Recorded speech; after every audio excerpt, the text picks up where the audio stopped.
Abdelmalek avait 15 ans quand sa vie a été fauchée au mois d'août. Victime collatérale d'un trafic de drogue auquel il était totalement étranger dans le quartier planoise de Besançon. 5 mois après le drame, sa mère reste inconsolable. C'est dur, dur. J'arrive pas à t'oublier.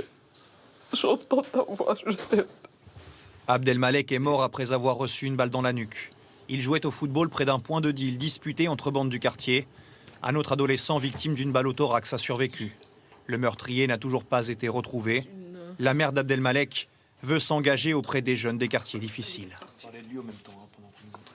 Il faut montrer qu'on veut vous aider, qu'on veut que vous sortez de tout ça. On veut la paix. Ce quotidien de violence, c'est celui des 20 000 habitants du quartier de Planoise, victimes d'une guerre de territoire entre deux bandes rivales depuis près de 4 ans. 3 mineurs ont déjà été tués lors de règlements de compte. Le dernier meurtre remonte au mois de décembre. Des habitants ont accepté d'échanger avec nous, sous condition. Si vous parlez avec nous, il faut cacher le visage. Ah, merci. Puis par contre... Parce que maintenant, aujourd'hui, tu peux prendre une balle au coup de couteau facilement. Ils disent être soumis à la loi du silence. Il y a encore des affaires qui sont en train de se tuer, même les gens qui sont vus ou qui savent c'est qui non, on n'avait vu. Parce que nous aussi, on a notre premier à protéger, notre profil à protéger.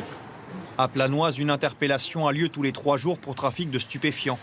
Malgré le renfort de 12 nouveaux policiers au mois d'octobre, les échanges de tirs entre bandes rivales sont réguliers. Ce week-end encore, 30 balles se sont logées dans un hall d'immeuble sans faire de blessés. Patrouille permanente, chiens renifleurs et contrôle routier. Une politique de harcèlement pour déstabiliser le réseau, d'autant plus que le trafic ne se limite plus à la résine de cannabis. Cannabis, cocaïne, héroïne, ecstasy. Forcément, plus on multiplie les contrôles et plus on a de chances de faire des saisies.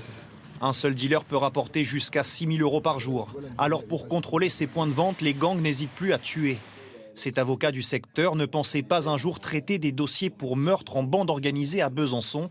Aujourd'hui, il défend la famille d'Oussina Kar, 22 ans, tué en mars 2020 d'une balle dans la tête à bord de sa voiture.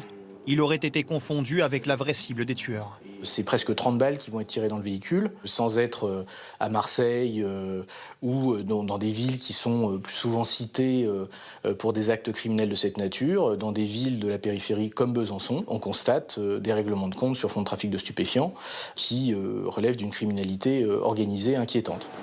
La ville de Besançon veut investir jusqu'à 180 millions d'euros pour revaloriser le quartier, créer plus de centres sociaux et proposer des formations professionnelles aux jeunes de Planoise.